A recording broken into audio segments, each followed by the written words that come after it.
Hi everyone, it's Laura here for SugarPea Designs, and in today's video I'm going to share with you an easy trick to create a beautiful frosty sky for your winter cards. I started my card from the sky background itself, and on my desk here I have some watercolor cardstock that I taped to a cutting board with some painter's tape.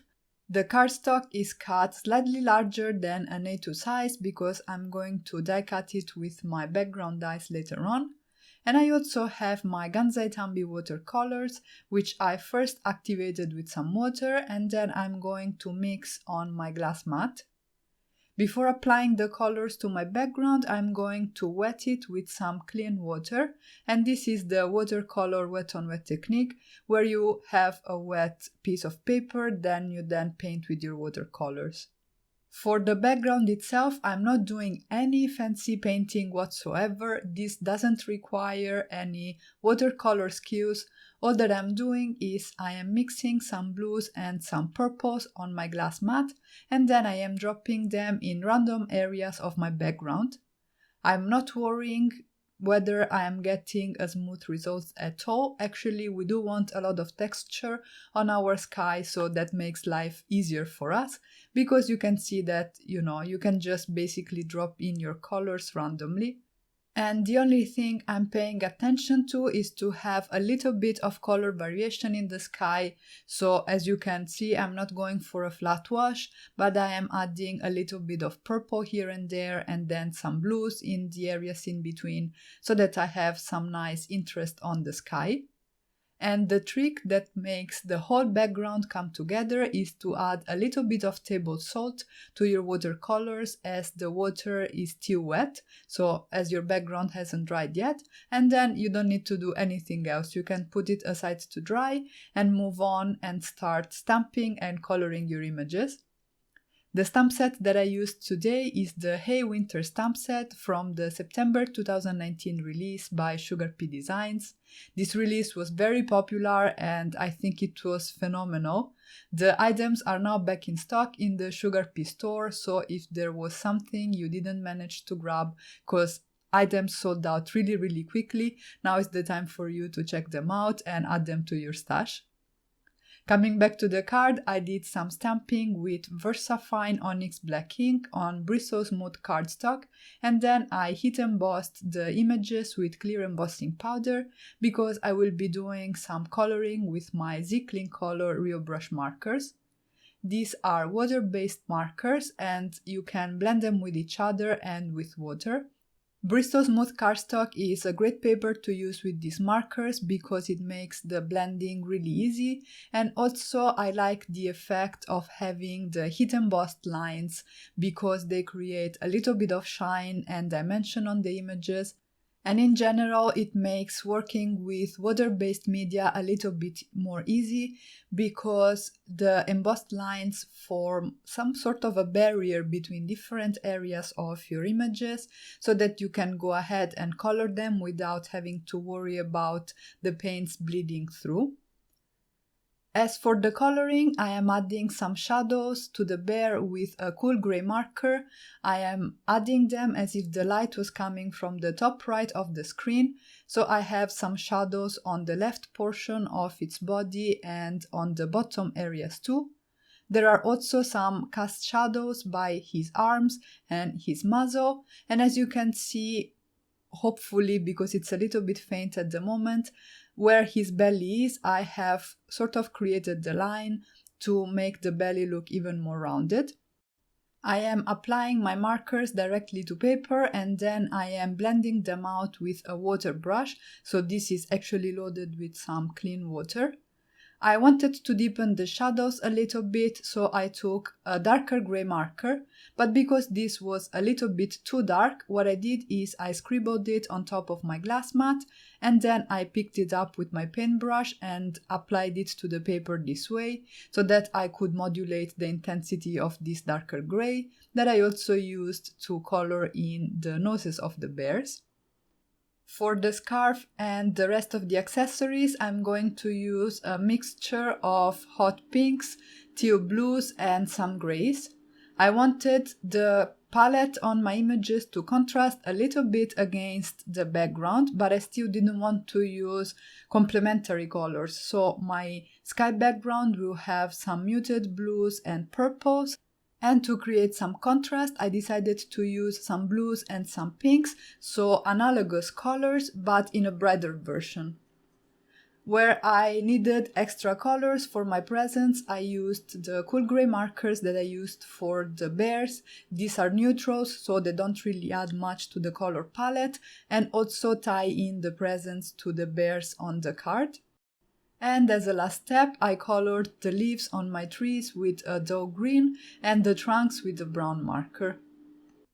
Once I was done coloring my images, I used the coordinating dies to the SugarPea Designs Hey Winter stamp set to die cut all the images. I am securing the dies in place using some washi tape so that they don't shift while I pass the paper through my die cutting machine.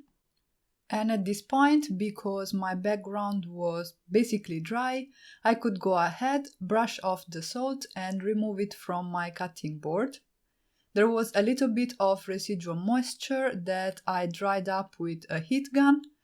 And then, to create the front panel for my card, I used the scallop rectangle die in the SugarPea Designs Card Front Element Builder set to die cut this panel. And I really think that the result is so gorgeous and it was so easy to create, so definitely try out this technique. I think it will be great for skies on your winter cards, but even just for an abstract background on your cards. Next, I die cut some blue cardstock using the rectangle die in the Card Front Element Builder set by SugarPea Designs. This cut to 4 1/4 by 5.5 inches, but because I didn't like the way this particular shade of blue looked against my sky background, I decided to blend some chipped sapphire distress oxide on the edges, and I think that the result is much better this way. Using yet another die in the Card Front Element Builder set, together with that scallop rectangle die that we used on the sky, I created these two hue panels, and I blended some distress oxide in Nude Lavender on them to create a little bit of shadow on my snowy hues. And if you haven't noticed, basically I created my entire card base only with dies from the Card Front Element Builder set. It is a really great basic die set to have, and it allows to create a lot of different designs, not only scene cards. As a last step for my sky, I decided to create the effect of a snowfall, so I diluted some white acrylic paint using some water, and I am picking it up with a paintbrush and flicking the paintbrush all over the panel to create some white droplets. And then I can finally go ahead and start assembling my card, starting from the hues that I'm going to adhere with some strong double-sided adhesive to the bottom of this watercolor panel. And then I can go ahead and build my scene by adhering all the images. If you have seen my videos, you know by now that for images I tend to prefer liquid adhesive because I have a little bit of time to move things around while the glue is still wet. And the glue I'm using today is Nuvo Deluxe adhesive. I filled in the scene by adhering the trees behind each of the two hues. And then, using that same strong double-sided tape, I adhered my watercolor panel to that blue card background. I made sure to get it as centered and as straight as I could, and then I moved on and started working on the last element for this card, which is the sentiment. The greeting will read Merry Christmas, and for the word Merry I used one of the dies from the latest SugarPea design release. And for the word Christmas, I used the Everyday Sentiments stamp set and the Sentiment Strips dies. I die cut the word Merry and my sentiment strip out of that same blue cardstock that I used for my card base, and then I heat embossed the word Christmas with wet embossing powder. As a last step, I blended chipped sapphire on the blue cardstock, so both on the sentiment strip and on the word Merry. And you saw me do it just a couple of seconds ago. I also blended some Distress Oxide in Nude Lavender at the bottom of that white die cut, which will be the outline of the word Mary. Because the sentiment die cut is so thin and delicate, I'm going to use a glue pen to adhere it to the outline. An alternative would be to use stick-it adhesive or any double-sided adhesive sheets that you can use to basically turn this die cut into a little sticker, but for me the glue pen worked well enough. I used again Nouveau Deluxe adhesive to adhere the word Merry and the little strip with the hidden embossed Christmas greeting, and that finished off my card. And here you can see the final result. I think it turned out really cute and I really loved the effect of the salt on that sky background. I think it's just perfect for winter cards. And that's it for today. I really hope you enjoyed this video and I hope I inspired you to create with the SugarPea Designs Hey Winter stamp set. Don't forget to subscribe for more inspiration. Thank you all so much for stopping by and have a great day.